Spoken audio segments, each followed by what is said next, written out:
Man, July 19th, 2022. We're on record here in Toronto for one of the hottest days ever. It is like an inferno here. I don't know where you are in the world, but wow, it is like an amazing hot day here. I don't know how my son does it because he does a lot of prestige landscaping and stuff. I don't know how he does it. I'm in the actual nice cool air and everything in here. So, but yeah, we're a really, really hot day. And yeah, it was just an amazing day. We want to know about your day, like how to go and everything else. I'm going to bring in my good friend Scott Vogel is in the house. Look at that. Hey, man, we're matching. We called each other and said, hey, man, what are you wearing today? I'm going to wear the same thing. I've been wearing black like every day for the past week. I've got like 4 different black T-shirts, and I love I've just been in a black mode.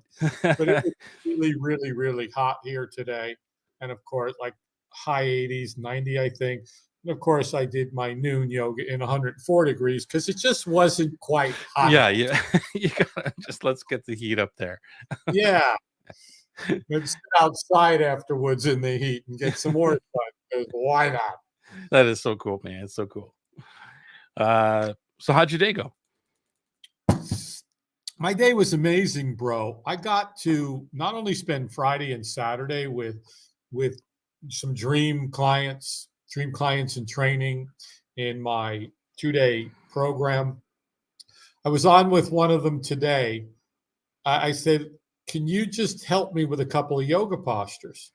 And she did. It was incredible. It was amazing. The genius that she has. And it's like, my God, the world needs to know this. And I'm like, oh, what's my life purpose? To help yoga teachers and spiritual people to serve the world with their gifts and help them. It's all I want to do and talk about all the time. And like 2.5 hours later of just back and forth and sharing and realizing, yes, you need my help and I want to help you because you are my dream client. And it goes to Joey that there was nothing in there about urgency and scarcity and that. It was like you asked me what it would be to engage together. And that's what dream clients do. They come and say, I need your help. And it was just so heartwarming because forever I've been saying I want to help people, yoginis, spiritual people. And then when one is just like right there, and everything about it was because it goes to last week's show. The Dream Oasis is hanging out on a dream yoga resort island, organic that with all my peeps. They're all there. That's what I want to do. And then what's it going to feel like when they're there? And to start into the intensity of that.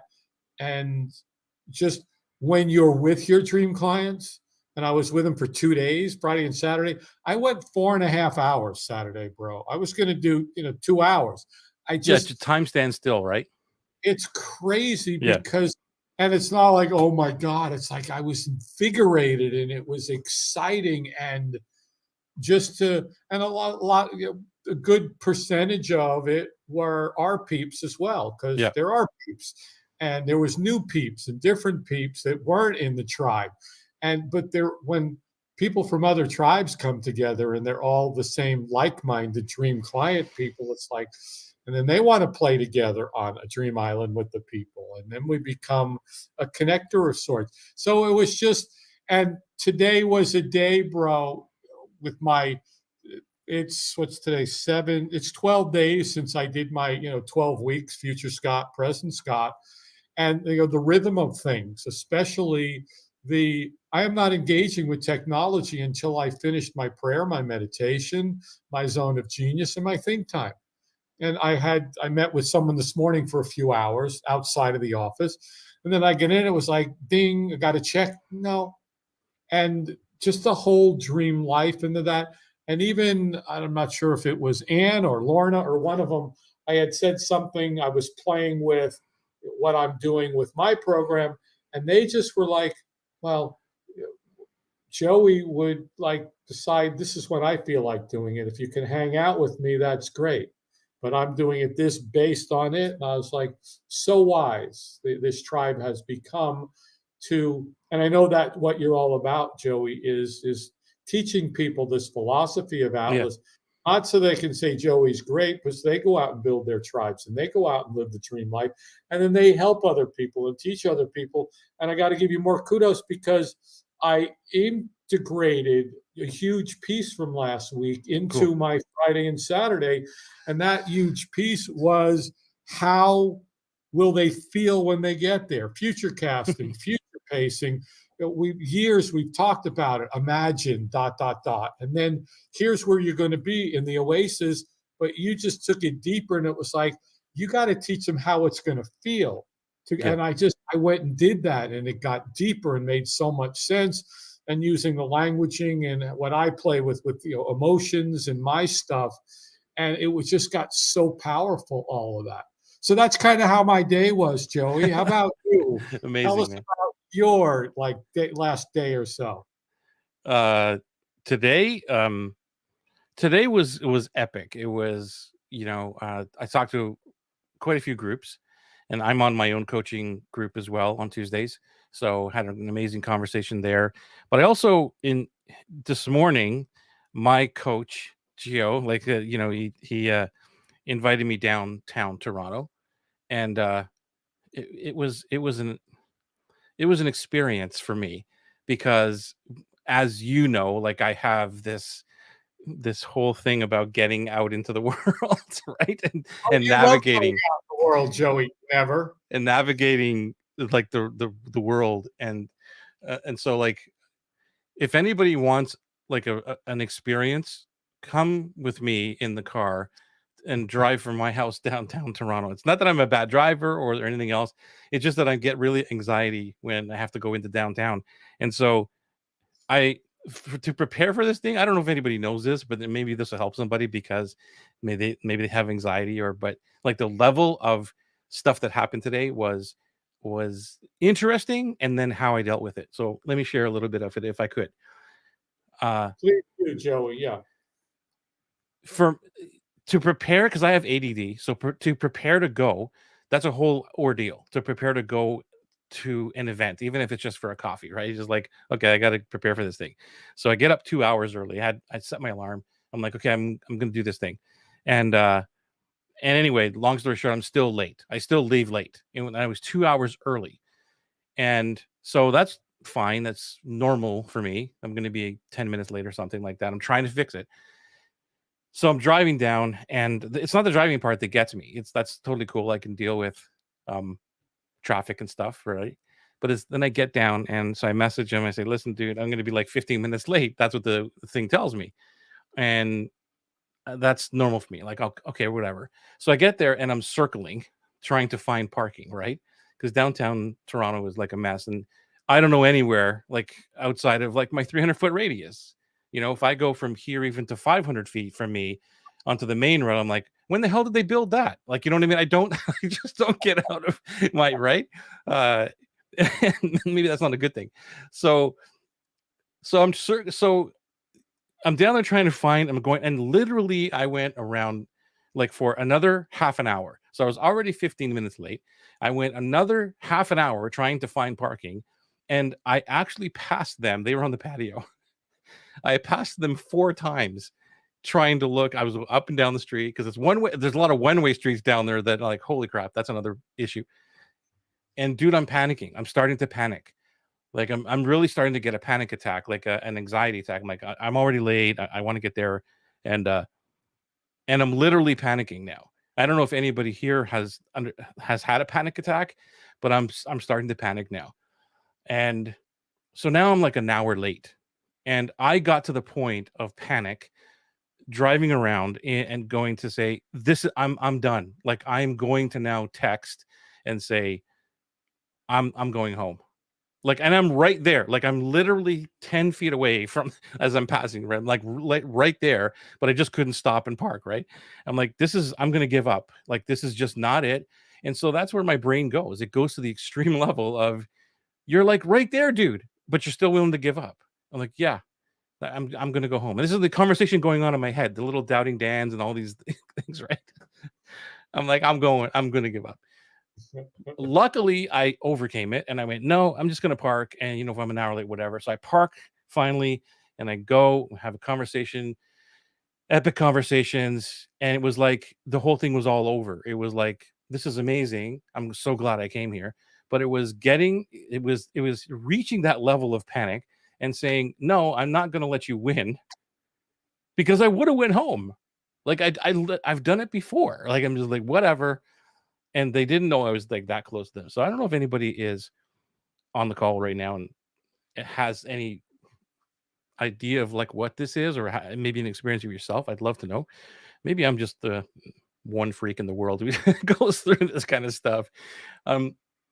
But the point of this is that it was like, okay, this is happening. I'm going to overcome this, and I'm going to continue to push through it. Just like when I was first speaking, and speaking in big stages was not a big deal. It was the speaking in the small thing to 10 people that would freak me out, like literally panic attacks, and my, palms are sweating.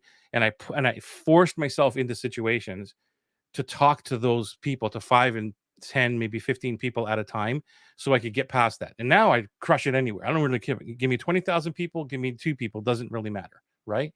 And so that's what I'm trying to do now, is like, well, let me get past this.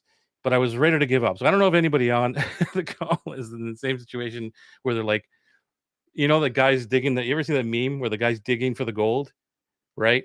He's digging, and then the gold's there, and then he's like 3 feet away, but he can't see it. And then he gives up and turns away, and he goes home. I'm further than that. Like I'll go right in, and then like there's a sliver that I could see the gold, but there's still a lot of dirt, and I'm like, it ain't worth it. I'm gonna go back home. Oh my God, maybe sometimes my brain works. Anyway, that's the story. I don't know if it helped anybody, but that's what happened today. Joey, there's a lot of times in what we do, because there was a post in one of the groups the other day where someone was blah blah blah blah blah, and we talked about the post and anti-avatar stuff, but at the end it was like, it's a lonely world out there. Yeah. And in the online entrepreneurial space, it's lonely, and you sometimes sit and go, holy crap, is this ever going to work? And it's a panic of a different way. And yeah, you're right by. I thought you were talking about the story of the prospector and the gold and gave up, the largest vein in history. But same thing with the meme. And I can't empathize at all with you. I can sympathize with you, but that's just, there are people out there, I'm sure, who are listening now or in the future, who will go, yeah, I get totally anxious and stressed and panic, and I have to just retreat back into my lair because the world is too much for me. Yeah, it's like, here's the situation. It's kind of really weird. And yeah, Petra, it's the same thing I did with Eddie. I pick him up from the airport, my airport, like Toronto airport, and I couldn't get back on the highway. I'm like, I don't know where the hell I'm going. Like, it's just, it was crazy. And I had a GPS, but that's a whole other story. And like the panic, it's not like I am this. It's kind of like when I get there to the thing, I'm so glad I'm there. But to get me there, to like gear up and go, is like a whole production. It's like, I don't want to go. Then every excuse you can think of in the book, right? But then when I get there and I come back, it's like I don't shut up about it. Like, this was the best event I went to. This was the best meeting. This is the best person. Like you know what I mean? I'm so glad I went. It's so weird. It's not like when I go there, it's like I'm clam up again. I'm like, oh, I don't know if I should be here. Like, that's a whole other level. That's not what happens to me. Unless it's, if I'm in like a general thingy where there's a lot of small talk, that's when I just won't do anything. I'll just be like, this is not. But if there's a situation where there's like epic people like in our tribe and we're meeting, that's a whole other level. And it's like, okay, I'm so glad I'm here. I crush it. But trying to get there is the whole thing. Like, oh my God, I don't want to go do this. That's why I love this, because it's 5 minutes before we have to go live, and like, this is amazing. I could sit here and talk for hours, and it didn't take me 3 hours to prepare to come on to this live show. Whereas other people may have trouble going live or whatever, right? That might be their anxiety piece. Yeah. Oh, how about almost everybody? Yeah. mean, how many people this is just in the tribe go live on a regular basis? Yeah. And what does it cost to go live? And what is the effect if you go live? You go live. One of the things Angel and I talked about in one of the videos we're doing is, what if you just went and played in your playground of choice and went live once a week for the next month? That's it, just once. What if one person saw you who was your dream client and then ended up calling you? What you invest? And yeah, it's declining suckage. It's free. It goes with the whole prefluence and just getting out there and omnipresence and all this stuff that we need to do. It was like I was on this call today, and it was like, if you don't get your stuff out to the world, then oh my God, it's just everything everyone's got is so valuable. We got to get over ourselves sometimes. And yeah, it's not easy. No, it isn't. Let's give some love. Go on. I don't know who this is, the Facebook user, but thank you for being here, and thank you for supporting the tribe and incredible leaders. What do you mean you don't know who that is? Love and Soul Hugs? Oh, Love and Soul Hugs. I was just reading through that. Thank you, Colby. Yeah, right on. Thank you so much. And Anne is like, yeah, same thing. I lived in Toronto for about 10 years, but since moving, I'm a hermit too. Gosh. And then there's the one for Eddie. Yes, I don't get anxiety. I cause it. Same here, Dan. So true, man. Everyone in Toronto is at least 50 minutes late. You know, speaking of that, the 50 minutes thing, and for some reason, my brain thinks that everywhere in the world is like half an hour away. Like, it's just like, you can say, how long is it going to take it to get to Texas? I don't know, an hour and a half? Like, it's like, what? And I'm in Toronto. Like, you know what I mean? It's like, everything is just like, it's only 15 minutes, 15, 20 minutes. Joey, that's just not your wheelhouse. You're not even on the ship to be in the wheelhouse. No, dude. When I went to Florida, the very first time I flew to Florida, this is so hilarious. I'm like 17 years old or something like that, maybe 18, 19, whatever it was. And I'm talking to my dad. This is how like I'm just not in tune with regular things. And we're talking, and he says something about whatever, the plane going over the ocean. I'm like, you got to fly over the ocean to get to Florida? And he looked at me like I had three heads. He goes, "You're kidding me." I go, "No, like, I didn't know you had to do that." And so anyway, like, I'm just not in tune with all these things except for the stuff that I love, which kind of makes us, I guess, the experts that we are, because we don't worry about anything else. The pilot will know how to get there, and if he has to fly over an ocean, I guess that he knows how to get there, or she knows how to get there. Okay. Let me see here. We will get to the topic at hand today. I promise you. Let's see. You need to monitor Toronto via Hubble telescopes to see what's going on outside. They do live streaming. I just watched Comet K2 passing Earth. The Comet K2 passing Earth. I didn't even know there was a comet passing Earth. Did you know there was a comet passing Earth, Scott? No, I would have to subscribe to some sort of media to know that. I did not know that. Was it cool, Petra? That must have been cool. It probably was cool. Perseverance is so important. It was, Dan. It was like, I can't even explain the I was down to the millisecond of making the choice to say I'm done. It was that close. And driving all the way down, and I'm and here's the funny part. I wouldn't have even felt guilty on myself to go all the way down and turn around and come back. That's the crazy part. Going live has given me so much content, incredible comments for the viewers. I mean, all things. That's amazing. All right. So before we get out really off topic here, I want to help you watching, hashtag live or hashtag replay, by the way. So give us a thumbs up if you're watching wherever you are, or hit the bell or the like or thingy. Let us know where you are. And if you are live, give us a hashtag live. So in the comments, and if you're watching the replay, hashtag replay. And I want to talk to you today, or help you if you have any. Thank you very much, Dan and Ann. If you have situations where you're trying to build something, an online course, a coaching program, a whatever it is, and you are having trouble or have had trouble before selling the thing, and I see this over and over and over again constantly. And we're talking about market research, yes, but we're going to talk about this in a cool way, because this is like, I geek out on this stuff, as you know, Scott, because you're an Atlas now and you're seeing how deep I go into what are the jobs they're looking for, not just the surface level. What are they struggling with? Like, that's okay. We're getting deep. And then the stuff that I've learned over the last little while of really how to talk to people, like how to ask the right questions.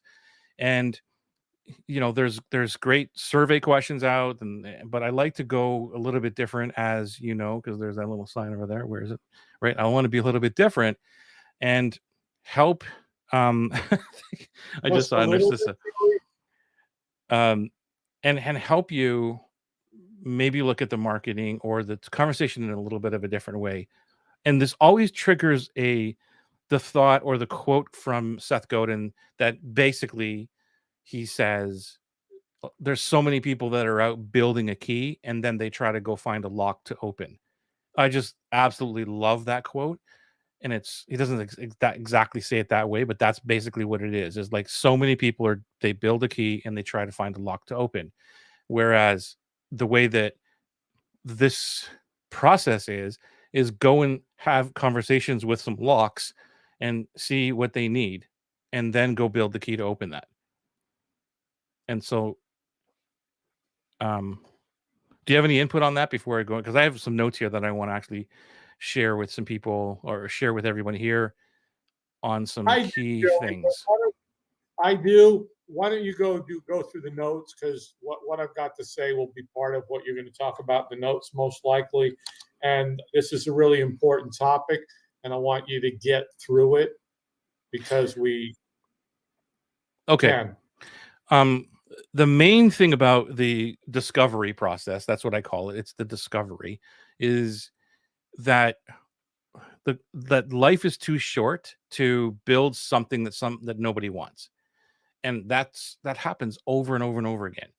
And even though there are experts in this world in the past year or so, even more than that, because of the online pandemic and all these people coming online, I've been introduced to a lot more of different kinds of experts who are like 25, 35, 40 years in their field and coming online and thinking that it's just going to work. And they have amazing expertise, but it's a completely different animal when we move into online. And the research part of it, people just hate. I don't want to talk to people. I don't want to go do research and all this kind of stuff. But that's where the gold is. That's where the secret is. Even if you had 25 conversations or whatever. And I have notes here on tips on like what do you ask somebody? How do you interview somebody? And it's really not an interview, but I suppose it is. It kind of is, right? But the main point is that don't waste your time building something that nobody or not enough people want. That's the first thing. The second thing is, the big thing, and if you're taking notes, is write this down, is when you're having a conversation with somebody, the question you need to ask is, what am I trying to learn from this conversation? It's not about how can I sell this person? It's what am I trying to learn? And when we have a lot of survey type of questions, or can I get on a call and ask you some things, we get into this mode of pre-selling something, even if it's an idea, or seeding something and pushing them down a path that we want them to go. And that's totally a mistake. And that's one of the things that I want to talk about today, because I've done it a billion times. Like it could be, so I'm thinking of doing this coaching program to help people build their online programs. What do you think about that? That's a really bad question to ask. Right? Or a lot of people tell me that they struggle with copy, and I'm going to be doing this copywriting program. It's going to be 4 to 6 weeks. What are your thoughts on that? Yeah. One of the worst questions to ask. Both are terrible questions, because like exactly what you said is you're seeding it. You're pushing them down the path you want them to take. You're not really finding out what is it that they want. What do they need? Yeah, we go. What can you even help them before you even try and it's the conversation and the questions. You're right, are so important. And people do hate the research because it's the most important part of this whole thing, Joey. Just a quick example. Years back when I was doing wedding and event marketing seminars, right. one of the companies that hired me was a bridal company because they loved what I did, because it was the same industry. I went and I spoke to 100 brides on what they wanted, what they expected from all their wedding vendors and this and experiences before they were married, during it, afterwards, everything. I was always interviewing them. And then I built a program exactly to help them do what the bride said they needed. Do you remember any of the things that you asked them? Like any questions, like how you asked them to find out what they needed? Yeah, I asked them questions such as, what's the most important part of the wedding to you? When you're looking for somebody, a professional, what do you care about? And it wasn't price, it wasn't this, and it just all the different things that they wanted somebody to care about. This, I don't remember the details, but it wasn't to sell them anything. It was, how do you need to be treated? What's that experience that they wanted? And because they were all doing the same thing as everybody else, hi, I am a wedding vendor XYZ, and here are my products and services, and you should hire me. Yeah. Or, right. Let's get together for a consultation, discovery strategy. And then once they learned what they really wanted, then they could actually start to give them what they wanted. Market research, what a shock. Right.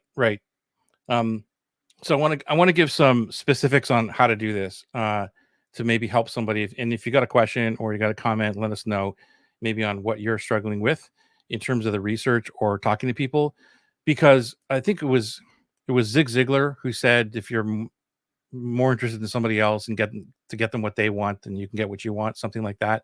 Remember that quote? It's like, get everybody what they want, and then you'll get what you want, type of thing. Or it was, be genuinely interested in somebody else. I forget who said that. Dale Carnegie. Okay, so one of the two. I remember it was one of the two. Become genuinely interested in other people. Yeah. Right. Like how to win friends and people or something like that, right? Friends and influence people. And that stuck with me. And that's the thing I don't see a lot of. It's like, okay, give me the script, tell me what to do. And even in Atlas, you see me say this all the time. I go, here's a couple of prompts I'm going to give you, but please do not use this as a script. These are prompts so you can get ideas, but you have to be genuinely into the conversation. Every conversation is different, even though they generally will go the same way, but you need to be genuinely interested in the conversation, because this is not research, it's a conversation. And that's the first mindset shift. You're having a conversation to figure out where are they struggling. And so here's two questions you could ask. I do these as well, which is, the first question is like yourself, which is, what are the most important things that you're struggling with when it comes to XYZ? Okay, so that's fine. What are the most important things that you're struggling with when it comes to copy or landing pages or building your business or whatever? And even if you said that, so here's an example of this, because using your landing page opt-in formula, unless they came to you specifically and said, Scott, I'm struggling with landing pages, and I know you're doing this amazing cohort thing, and I'd love to learn from you. Okay, that's one thing. And then you can ask, well, what are the most important things that you're struggling with when it comes to landing pages? And I want everybody to hear this, because this will relate to you as well. However, if somebody said, hey, Scott, I'm just looking for help, my business isn't growing, or my marketing is not working or something, and you said, what's the most important thing when it comes to landing pages? That's a mistake. Oh, totally and completely. Right? Because you're seeding it already. It's like, I didn't know it was landing pages, right? And then the conversation could go the way you want it, but that's not what you really truly want. No. Once you ask the right questions, which you're sharing, and thank you for that, then at some point I would go, you know what? Sounds to me like your landing page sucks, based on all the things you told me. It could be. Yeah, exactly. It could be that. Right. So it's not, the first question is not like, what's the program or what the thing I'm trying to do? And that's where I've made this mistake a billion times. So it's more of a generalized question. What's the biggest thing you're struggling with to whatever? And then start there.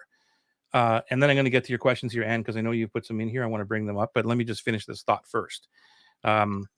Okay, so let's say that you asked that question. You say, what are the most important things you're struggling with when it comes to your business, building your online business, whatever. Then they say whatever it is, and then you say, okay, so, and then there's what you're looking for here is not only what they're struggling with, but you're looking for language and all that. And we've talked about this a billion times. How do you get the language? Well, here's how you get the language. Talk me through the last time that happened. So you're picking, this is why you have to be engaged. Okay. So let's say, I'm just trying to make this up on the spot, which is, let's say you say, what's the most important thing that you're struggling with your business? And then they say, well, I sent like 1,000 people to my landing page and nobody opted in. Let's say they say that. Instead of you saying, well, yeah, your landing page might need some help, which I know you're not going to do, but just to give everybody else the context, then let's talk about your landing page. What the better question in my mind would be, tell me, walk me through the last time that you sent people through your landing page. Like what happened? And now they're going to tell you more of a story. They're going to say, well, I did Facebook ads, or I bought this course, or this guru told me to do that, or whatever, right? And you're getting more of the depth of the story rather than going right to the diagnosis. I'll leave it there so for your input. Totally and completely agree, Joey. And from there, it's okay, well, you just told me about this and this, so tell me a little bit more about this. And what was the experience with that? And I'll just jump back is years back, I was doing some seminars. And what did I do? I interviewed people and say, back then I didn't know this stuff. It was like, what are the 3 biggest challenges you're facing right now in your business? Yeah. And what do you think you would do to solve them? When I was hired by Marriott to put together a program for the whole region, we brought in 44 hotels into a conference room in Atlanta. I spent 8 hours with them, breaking them in groups, bringing them back, finding out asking all these questions. And they told me at the end of the day, and then it was like, would you like to create this program based on everything they just told us? And that's what I did and presented it for the better part of years. And then that's the same thing we're talking about here, just giving some other real life examples. This is so powerful, Joey. There's a lot of comments, so go for it. Yeah, I'm going to get back to that. And one of the things that is hard for me, I guess, is really like listening more than you do talking, because all I want to do is solve someone's problem, because I know what the problem is. So I want to jump in and solve somebody's problem. But in this early stage of you having conversations, that's not the job. That's why the first question, and I'll repeat this question again, which is when you're going into a conversation, you should ask yourself, what is the point of this conversation? That's why in Atlas, remember, I'm giving you the job and questions and these things. And I'm saying, well, I think it's tomorrow we talk about this. Yeah, I'm jumping ahead.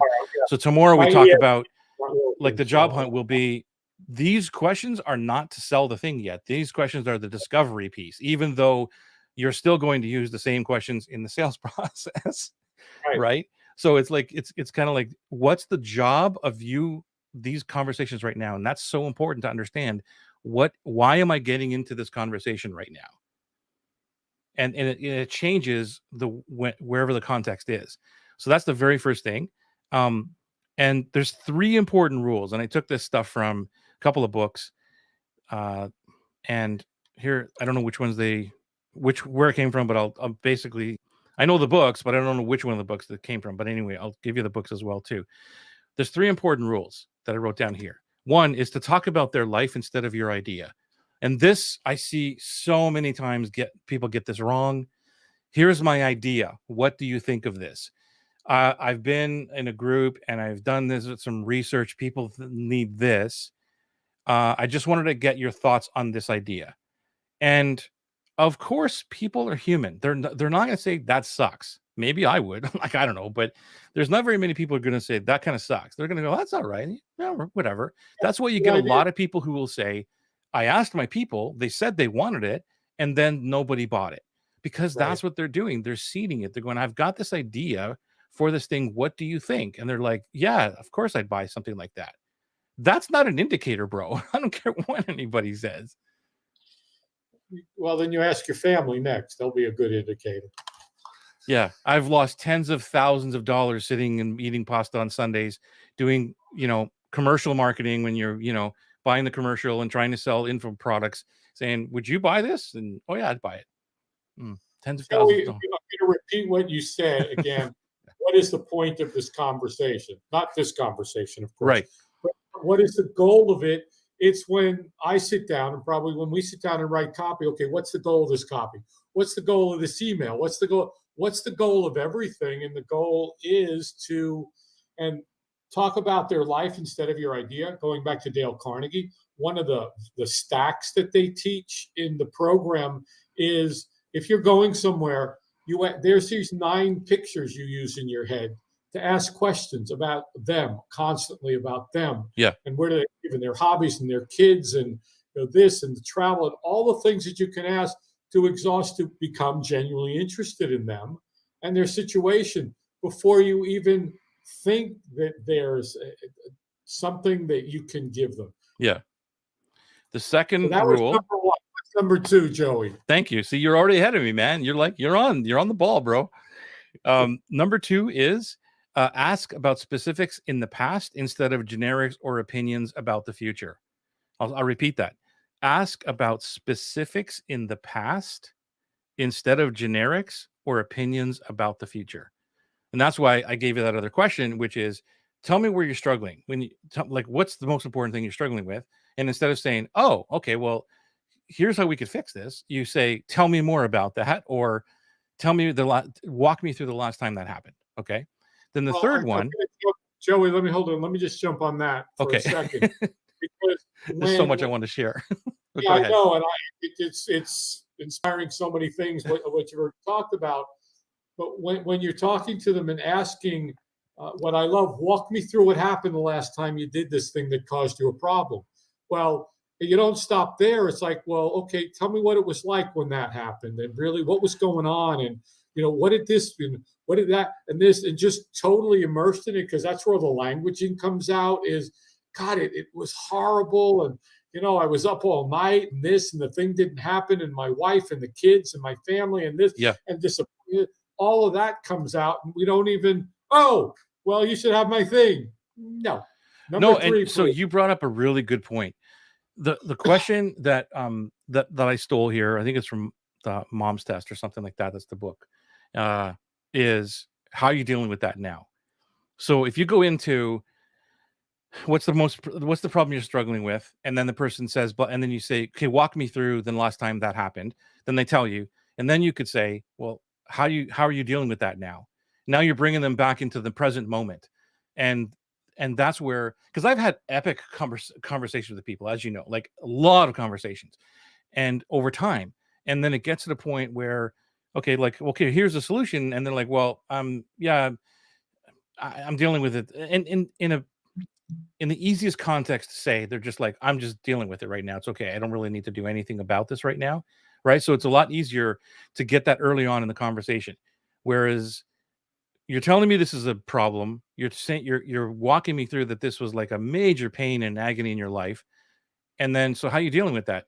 "I'm dealing with it. I went to go get a job, and that's just what I'm going to do. I'm putting my online business on hold," or something like that. Whatever. Right. They tell you the situation. It doesn't mean like, "Oh, okay, yeah, you're a cold lead. Thank you very much. This conversation is over." That's not the point of it. But at least you know the context. Yeah. So it brings you to that level of like where they are now, or you could say, if they give you the crisis story of walking you through the last time it happened, you could still ask that other question: how are you dealing with it now? Or you could say, why is that such a big pain point? And now they're going to go deeper. I'm also going to jump in here quick, going back to last week, is what did it feel like to have that happen? Right. Just from a standpoint of, again, they're going to tell you what it feels like to be in that place. Because we talked about, they don't know what it's going to feel like to be on the other place. Right. But that languaging is the powerful stuff as well. Yeah. This is where the gold is, man. It is. Like in these conversations is where the gold is. If you know how to ask the right questions. Let me give some props here to Anne, because she said she did bring some points up here for us. I think people hate research. I didn't want to do it, but I got such great info. And if I'm going to build a business, I have to speak with people. Research is great, low risk way to reach out by far, Anne. And her questions: 1, what have they done to reach their goal? I don't specify the goal. I let them tell me to reach their goal. If they've reached the goal, I'm not really sure on how that helps. Oh, if this is after the fact, I guess. Okay. Because we're looking at research on people in this context of that you want to figure out what to build. Because if they've already reached the goal, I don't know why I would ask the question unless I'm missing something there. What are their big struggles, and what would be different if they reached their big goal? What specifically would change in their lives? Yeah, exactly. Great questions. It's just the first one that messes me up a little bit. Gail Cassidy, what's happening? Good to see everybody here. Caroline. Actually, I did get the pronunciation of Caroline's name. You did? It's Caroline. Yeah. Oh, Caroline, I don't know if we said hi to Jin Kim earlier. Jin was live on Facebook. Jin, no, I didn't say hi to her. Hi there. Hi, and Narcissa, we're making her laugh. Thank you. Oh, Mary, we got to say hi to Mary. Hi, Mary. Sorry, we missed you. We were just deep in conversation here. Carol, the Beach Boys wrote a great song, Caroline No. So I'll never forget that pronunciation. The discovery piece, yes. And yeah, you can rewind in the the Toronto story. That's so cool. And in Petra, I can always hear the story and replay. Yep, exactly. Do you remember the stack, doormat, open door, mantle, family picture, schoolhouse, line connected to hobby horse? Hold on to the wrong. I don't know what that is. Okay, so what Gail is referring to, the actual stack in Dale Carnegie that you memorized to help you do this was, imagine you're walking up to a house and you see the doormat. Oh. And then, so that's where do you live? And then the doors open to the house. And in the doors, you tell me about your house and this and where do you live? And then the mantle of family pictures. Tell me about your family. Where do you go to school? What your hobbies and this, and then blah blah. And the tennis rackets were the tennis rackets was on the airplane as propellers. So you had this whole picture, so you could be like, okay, tennis racket, propellers, airplane. Where do you travel? Where do you like to go? Light bulbs. So there's this whole stack. That's what she's referring to. Got it. Got it. Very cool. Very cool. Great memory tool that's taught in the Carnegie family. I love it. Yeah, I remember doing the memory thing of like which was like, if you want to remember something, you pick a place in your home and your kitchen is like, here's the first cabinet, you open it, what's in that cabinet, you remember that kind of stuff. Yeah. Okay, so I want to give you some tips here on that may help you, and these are mistakes to avoid, and I've done pretty much every single one of them.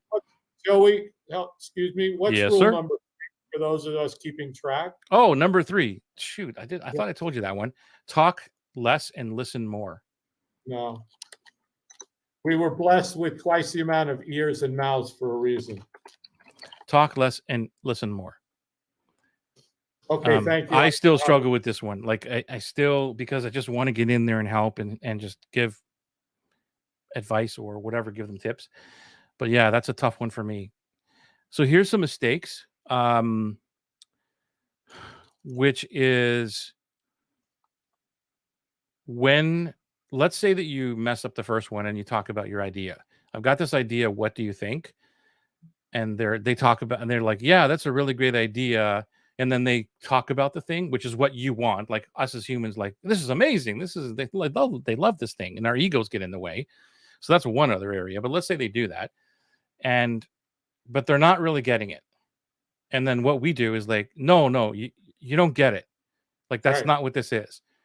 And that's you going into selling mode, and that's not what you want. It totally changes the conversation, because that's a clue. If you've already made the first mistake that said, here's the thing, and they don't get it, then that's a clue. And so listen. That's why that third one is so important. Like, listen more and talk less, and say, "Oh, okay, can you tell me, like, what do you think it is?" or whatever. Like, get into it, change the conversation back to them. What would you think, or how would you approach this situation, or something like that, and take it away from, no, you don't get it because I've already. It's like our brains, our human, or our ego. It's ego. It's like, look, I've already done this, man. I've already done a Google outline. I've already done this. This is what it's going to be. You just don't get it. Like, and I don't know, like, how I'm putting my hand up here. Like, I've totally tried to do that so many times. Like, you just don't get it. And then when I put it out onto the market, it's like, yeah, well, they don't get it because they're not buying the dang thing, so they ain't getting it. So that's one. And did you have you ever fallen into that trap? Yeah. Oh yeah. Anybody Many else times. that want to admit they have fallen into that trap? I have. Yeah. Uh, question Get one. They ready. haven't. Oh, they haven't reached the goal. The question means, what have you tried so far? Okay. Okay. Cool. Now I got it. What have they done to reach? Oh, what have they to try to? Okay, I'm missing a word. What have they done to try to reach their goal? It's still that question. Is a missing word. Am I seeing it the wrong way, Scott? I don't know. It's all good now, Joey. It's all good. Everything will be okay. I promise. What have you tried? What have you tried to reach your goal so far? That would be more of a question, the framing that I would use, because right now, when this one says, what have you done to reach your goal? To me, done is like they've reached it. The word done to me is where my brain goes. Anyway. Yeah. What have you tried so far to reach your goal? Yeah, Just combine. you want them to know that they haven't reached it yet. Yeah. Um Joey, okay. just is this the first time, or is this the first time I'm seeing the captions appearing What captions? on Facebook Live? Everything we're saying is being automatically text captioned. Oh, cool. I know that there was a setting that I did like a million years ago, and maybe now it's finally working. Well, it is, because this is the first time everything we're saying, not only can I hear, now I can actually see it being transcribed as I speak. That's amazing. See, technology, huh? Now, do you actually get this transcription? I don't know. Oh, okay. I'd have Wait, to. way too much info. Way Yeah, too it's much like info. too much. Lauren is here. Better late than never, of course. Always good to see you, Lorna. If you're here live with us right now, #live, let us know. Give us a thumbs up if you like what we're talking about, a heart or something like that, or maybe if you're on YouTube, I don't know what the thing is. You got to smash the bell or something. I don't know, whatever it is. Lorna, And with one mistake in punctuation, Lorna's message could have read "better late than never right." oh my gosh, yeah, picking apart the punctuation today. All right, so here's some tips on. Tips or mistakes? You were going through mistakes. They are mistakes, but they're also tips on that you're going through the motions of just trying to get through this interview or whatever. Like, you're not really listening. Um, you're talking more than they are. Like, that's the first thing. This always comes back to us talking more than them. They are complimenting you on your idea. So if you're on a conversation and all you hear is like, "That's amazing. That's a great. I would buy this." I'm like, you're going through the motions. You're not doing the right thing, because that means you're trying to sell them something. You're telling them about you, and you're not listening to them. Or you get, and I've been in this situation a million times too. You've told them your idea, but you don't have any of the next steps. And I'm like, so I'll get to it. This is maybe later in a different conversation, and they'll say, "This is amazing. How do I do that?" Or whatever. How do I work it? I'm like, I don't know. Like, like, I haven't really done anything yet. Like, I'm taking this stuff as it's just kind of an idea. Maybe that's where Atlas was all born. It was like, you know what? Since I never have the idea in place, I'll just go, well, why don't we just get together on a call and just build it together? you know? Then Joey, you end up with next steps, because you got on and you did it, and you got the next steps. Like, I did a lot of learning in my program Friday and Saturday, and I think I told you I threw up some copy just to not edit, just my process, And I wanted some feedback on some of the languaging because they're my dream clients. Yeah. That's all I was looking for, was that, and then their feedback. I haven't read it all, but their feedback was valuable because those are the people.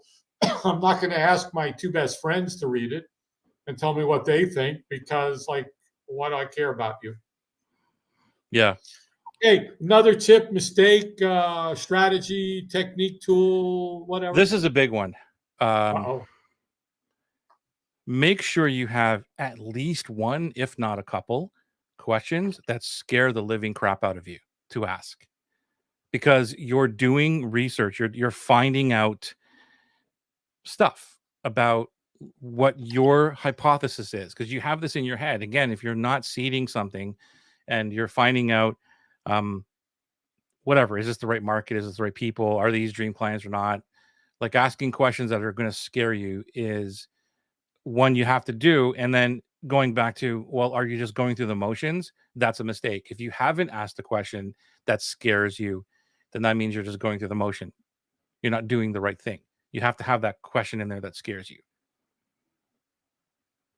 So that's one big thing. I don't do it intentionally.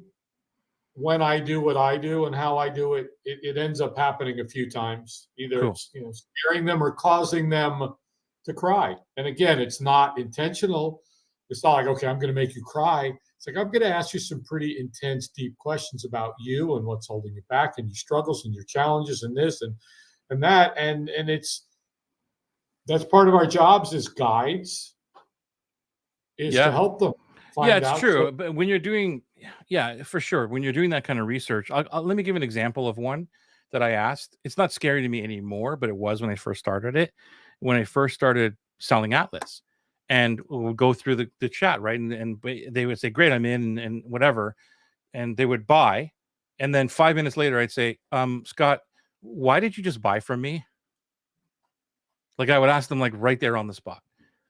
And I still do, but I'm like, and that scared the hell out of me, because they were going through this conversation which was already taking them away from all the pressure and all the guru stuff and all the crap and all that stuff. And then, right, like, okay, I trust this guy. You look and sound different. I'm going to give you my money. Here's my money. And then I'm like, why did you just do that? Right? It's kind of like, wow, it worked. I convinced you to do it all, right? And I was like totally scared to ask that question. But the brilliance and the just the feedback that I got from that question was totally game changing for me. And it was not that, oh, they're going to think that I totally manipulated them now with this question. And it wasn't. It was a completely different opposite effect. But that was one that scared me. I remember doing the same thing, Joey. It was a project in a Marriott in Metairie, New Orleans, and I was on the phone. That was that was before Zoom. That was phone days, 5, 6, 7 years back, and they decided to hire me. And I said, "Why'd you hire me?" And I wanted to know, and they told me. I was like, "Okay, cool." Was it right after the sale? Yeah. Well, yeah. As soon as it's right there, it was like, as soon as they said, okay, right there. I didn't wait 5 minutes. I just said, why'd you decide to hire me? Right. And they, like, it was scary for me, because it was like I did all this work to make them not it wasn't manipulated. It was like, it's a true conversation. But now it's like, because most of the people that come into my world, they are jaded. Like they just don't trust anybody, including myself, and I get it. And I'm not trying to convince them or anything, but when it gets to the point where they're like, you know what, I believe you, and I know that I believe you can help me, but I'm still scared. But I'm going to invest in this. I'm like, great, that's fantastic. I've got your back. And then all of a sudden they go, well, why did you just do that? Like, and then like I'm thinking, their brain's gonna go, wait a minute, what did I just do? And then buyer's remorse and all this other kind of stuff. But that never happened. It was amazing. So does that answer your question, Petra? Is like the whole scary question thing? If not, let us know. I don't understand the next step mistakes. Can you explain this again? Okay. This is the next step would be, so this is where you're just idea. You would get on a call and say, whatever, I have this idea, to do this thing. What do you think about it? And they're like, that's amazing. What does it look like? And you're like, I don't know. It was just an idea. Like, that's what I mean. It's like you have this idea, but you have nothing else that you can talk about, and the conversation just goes dead. So all you're trying to do is get a read on that idea, which is not the right thing to do at that point. Right.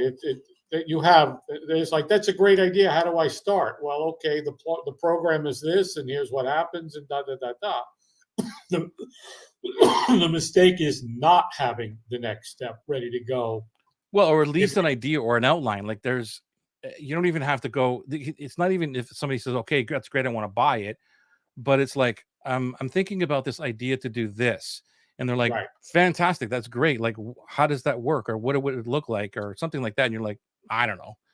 It just came to me in the shower. I'm like, I don't know. I mean, but on the other hand, though, Scott, truth is, a lot of the stuff that I talk about is like that. It's like the Umbo, right? It's like, I don't know what this is going to look like. Would you like to join me and let's build it together? Like, I'm in. Yep. So that's where getting clients enrolled into your tribe, and then you say, I got this thing, go stand over there and do this. They're like, okay. Yeah. What else here? Did that answer your question, Anne? The next step thing? Oops, went too far. Wouldn't that cause them to doubt? Yeah. So Mary, that's what I thought. Like, I think the reason it didn't make my clients doubt is because of the whole pre-fluence process and all that stuff way before that. This is not bringing cold clients in or cold leads and then going through a sales process and then go, why did you just do that? That's not what we're saying. Like this, we've been talking about this for like a million years now. Like your tribe is your tribe. Your tribe trusts you. And then when they reach out to want to talk to you about whatever it is you're doing, they already have some kind of trust. They've already watched you. They've already done some kind of interaction with you. And that's what I mean. That's why, for me, at least, that's the reason why I don't think it makes them doubt. But on a normal person, they would doubt it, right, Scott?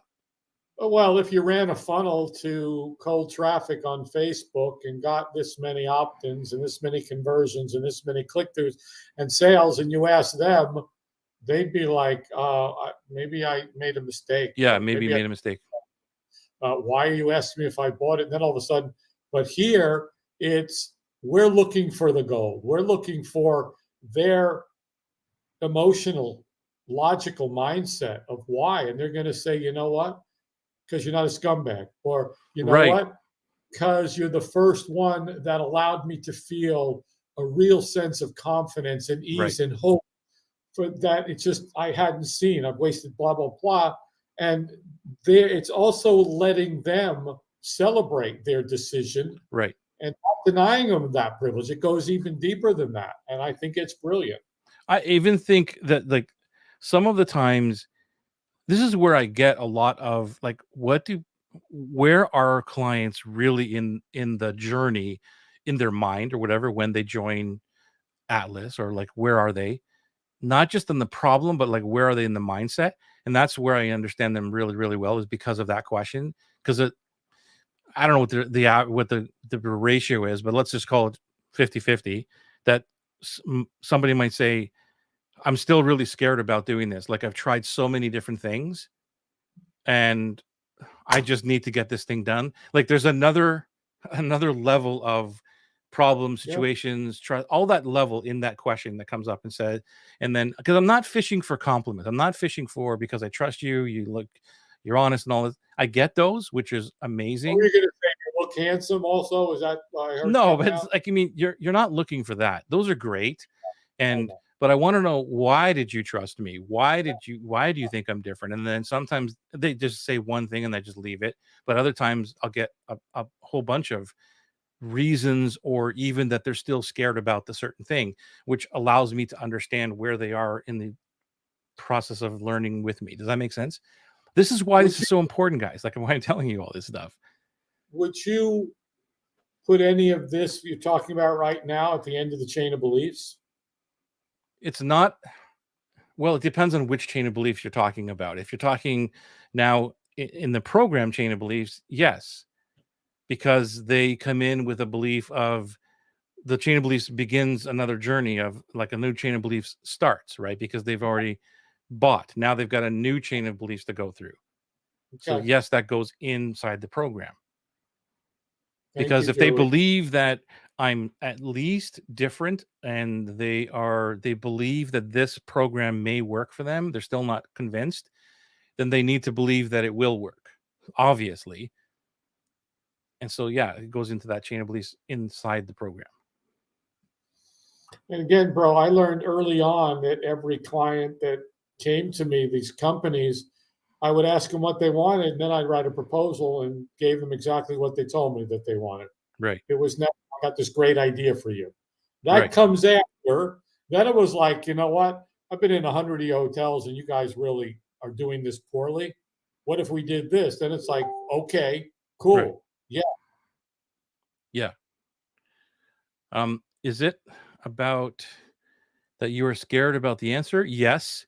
I still don't get why it's scary about the question because of the answer.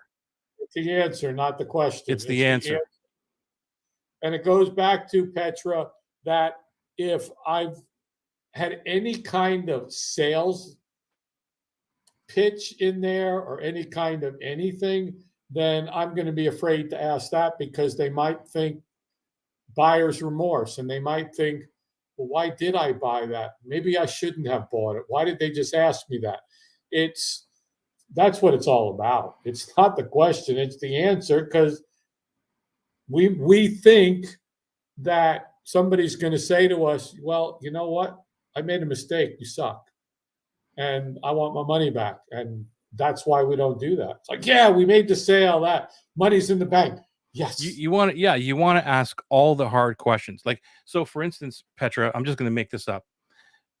And maybe this is not a scary question for you, but let's say, because I know you do like sewing and whatever, like costume design, and I forget what you call it officially, but let's say that a question you ask them is they're coming into your program and you're teaching them how to do the thing, and then you ask them, what happens if you go through this 10-week course with me? I show you how to make a costume and you go out and everybody says your costume sucks.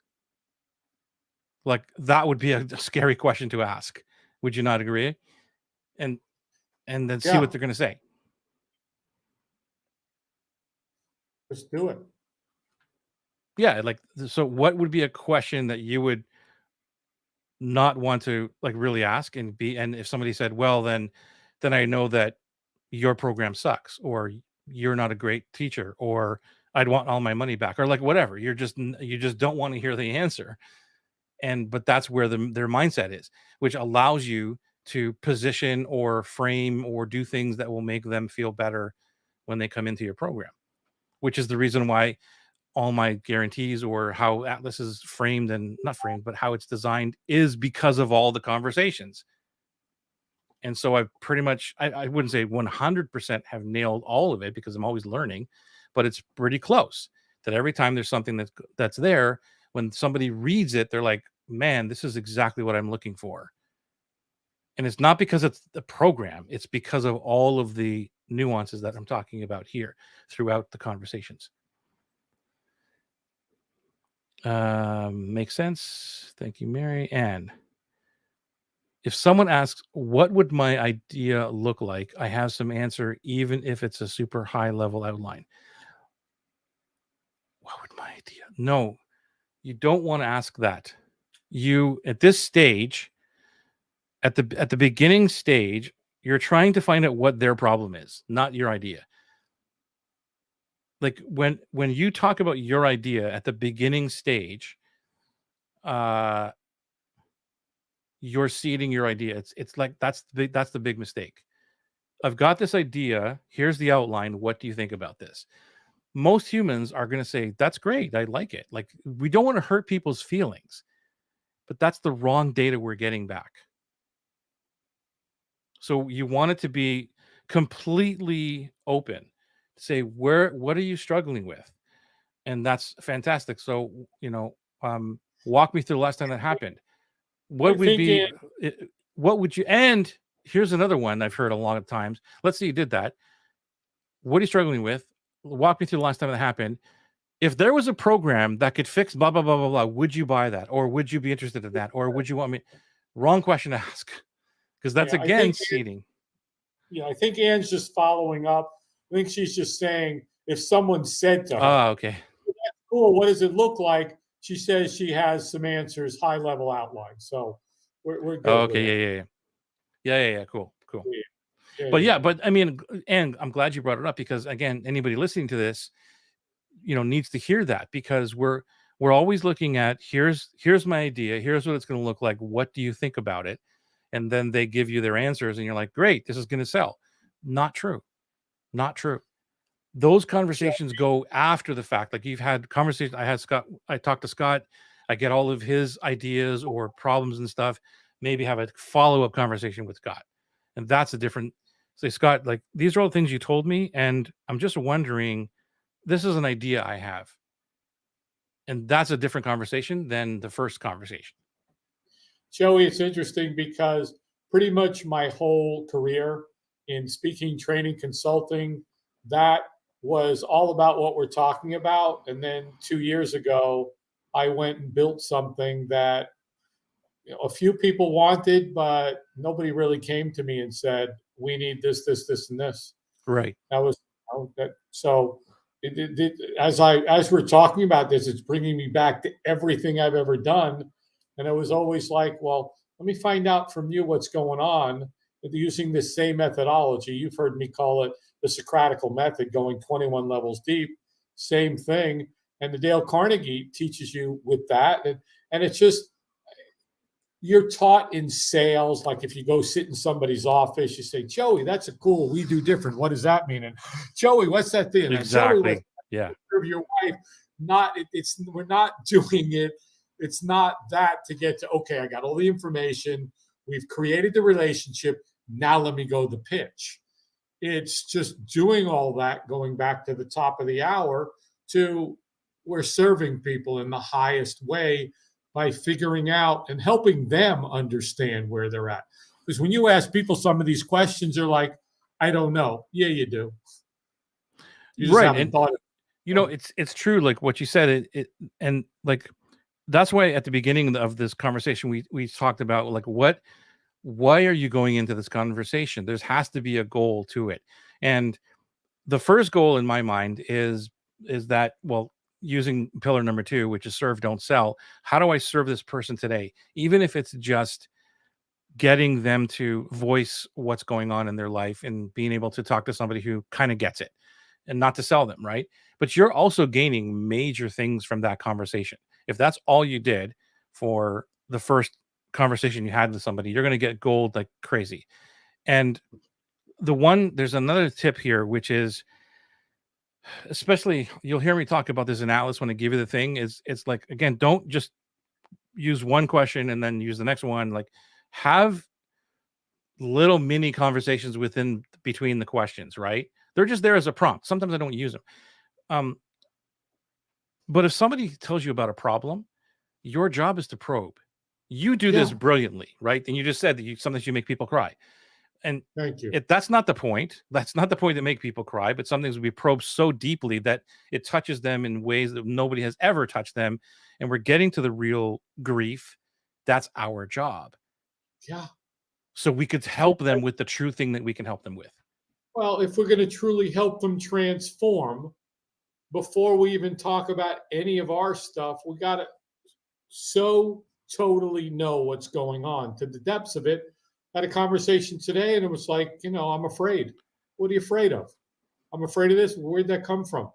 Who first gave you that language? Where did it first come from? 2 different conversations today. And I'm like, okay, we probably need to look at that and see what's the new tape? What's the new story? There's no writer's block is real. What your fear is real. We just have to look at where did it come from. And then, because we start to put them on a path and it's like, something's going on here. Well, I'm afraid I should have known that in the beginning. Right. For me, that was my job to know that. And now we get to this point, and that's on me. That's on us. And if you go sell something to somebody and you haven't done that, then you're doing them a disservice. Yeah. I'll give you an opening line if anybody wants to start having conversations, where you can send an email out or whatever, or even in a chat or something, but this is where the broadness is key. Specificity is not where you want to be in these opening sentences or emails. It would be, I'll just use my business. I'm trying to learn more information about why people struggle with their online business. And I'm not sure I'm there yet. So I'm trying to learn more about why people struggle with their online business, and I'm just not there yet. So I don't know what I don't know. So can we have a conversation about that? That's kind of what we're looking for. So it's like very big. You got to know what the pain is. If you have a pain, if you understand what the pain is, if you've done that research, like whatever. In your case, it could also be like, in your case, it could be, I'm just trying to understand why people have trouble building their list. And I'm just not there yet, and that's the big problem. They're trying to build their list, or they could even I'm just trying to understand why people have trouble selling their course. Right. And I'm just not there yet. And then you have that conversation, and it may lead into the list building, or they don't have the right clients, and then it leads into the landing page. You know what I mean? But it starts at the broad level. And that's where we go to. Yeah, that's a good book as well, because Kendra's got a lot of ideas in there as well on how to have conversations or do some surveys as well. That's another great book. Yale, and I also said Stories That Stick. I read that. I loved it too. Her book. Yeah. No, this is a good one. Excellent book. Love her stuff. Oh, that's you? Okay. Yeah, that was me. All right. So the last one, one of the last ones I want to give you, the last tip is this. This question is brilliant, and it's so simple. Who else should I talk to? So one of the biggest mistakes I've done a billion times too is who do you know, or who else do you know, or do you know people who would want to buy this program or be interested in this program or whatever, right? And no, that it confuses people to think about who are the people that I know? If you ask them, who do you know someone? Do you know someone that would benefit from this? Or who else should I talk to? Is there someone else that I should be talking to about this? And they're going to be able to immediately associate one person. That's brilliant. And years ago, when I was doing a lot of seminars, I decided I wanted to write a book on how to create successful restaurants, because that was my thing. And I was at an event in New York, in Manhattan, and this chef from Miami was there. And I was like, I'm writing a book on how to create successful restaurants. Could I interview you? He goes, sure, when I get back, blah, blah, blah. I interviewed him. At the end, I said, who else should I interview? Who else should I talk to? Right. He goes, speak to Robin Haas. He owns Ola, another great chef. Right. I was like, get a hold of him. He goes, here's his phone number.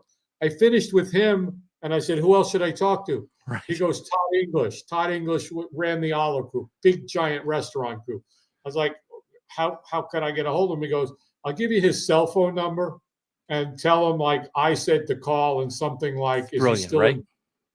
And I got to Wolfgang Puck that way. And it's like that 6 degrees of separation. Right on. Just when you do this, it's so, because who else is your person hanging out with? Well, these chefs hang out with other chefs. And yeah, it led to Roy Yamaguchi from all this stuff by just saying, who else should I talk to? So brilliant, Joey. It's not me. I'm just taking it from all the sources I get. But that's really good. Yeah. We're all taking it from everywhere. That's the beauty of what we do. Amazing, man. Amazing. I'm hoping that this was valuable for everyone watching right now on the live. And if you're on the replay, thank you for being here on the replay. It is another Marketing Made Easy on a Tuesday night. Marketing Made Easy Tuesday nights. Is there any club we can join or something, Joey? Oh, geez. We haven't even done that, have we? Oh, my gosh. We haven't put the pitch up yet. Here's where you join us in our amazing Facebook group. Amazing tribe, heart-centered people, purpose-driven people like you, if that's who you are, and just join us in there. The conversations we have are epic. They're like this, and we're in there every day trying to help you out. We're not in there pitching. We're giving you advice and help. So please join us if you're heart-centered, purposeful, and mission-driven in trying to help this world make it a better place with your expertise, your brilliance, and all that stuff. That's where you go. You're welcome, Jen. Good to see you there. Any last parting words, Scott? Jim, I just, as always, Joey, an incredible topic of conversation. It's what's my success for years in what I did is based on what we talked about this evening, just doing this the right way. And as you say, on their time, people are going to, in that same process, say, well, how do I engage with you, work with you, hire you, program that and that, when we do this right and we truly help people. And Amazing. That's what I love about this whole philosophy that you teach and share and continue to develop always, constantly, and you never stop. You know, in the movies, this is my parting thought. In the movies, the aliens come down, or in real life, and people like, yeah, they took me and they experimented on me, and or they find the superhero, and what's the first thing the scientists want to do is take them and dissect them.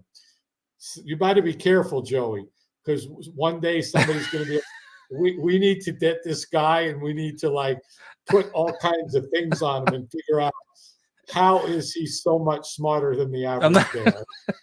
Yeah, well, thank you. I'll receive the compliment. Thank you so much. You're welcome, Joey. There's my parting thoughts. Thank you. Yeah, exactly. So Anne said it all right there. Joey won't travel. That'll be the first thing I'll say to the aliens. Where do you want me to go? Sorry, I ain't going. No, man. Okay. We'll see you next Tuesday night right here. Same